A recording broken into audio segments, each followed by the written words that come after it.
ganun. Pag pinipilit mo huwag magmukhang tanga, lalo kang nagbumukhang tanga.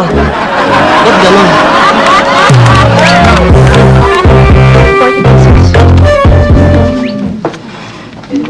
Good evening po, sir. Order po kayo? Ay, hindi. Ba't naman ako order? Di ba counter to? Ano ginagawa dito? Di ba order dito? Ha? Kaya pwede? O-order ako, pwede? Ha? Sige po, sige po.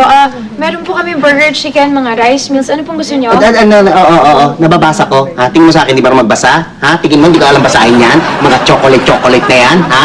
Ibang word yan? Ha? Hindi po. Meron po kami bago ngayon. Sisig rice meals po. Masarap po yun. Sinabi ko bang hindi? Sinabi ko hindi masarap? May sinabi akong ganon?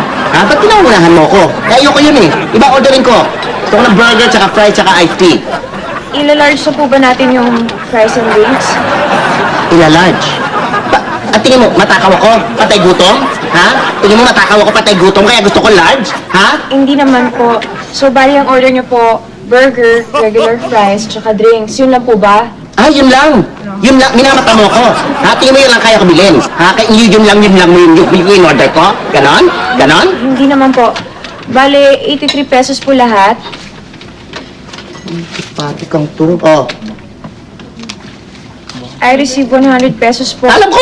Ako nagbigay sa iyo yan eh. Mukha ba 500 yan? Tingnan mo yung kulay ube. 100. Ito po yung ano nyo, yung order nyo. Tsaka yung change nyo po, sir. Enjoy your meal po. Enjoy your meal. I-condition talaga ako. Enjoy my meal. Eh, paano ko di ko ma-enjoy? Ano ba pinagdaanan ko ngayon? At dami ko problema sa buhay. Hiyang-hiya naman ako sa iyo, ano?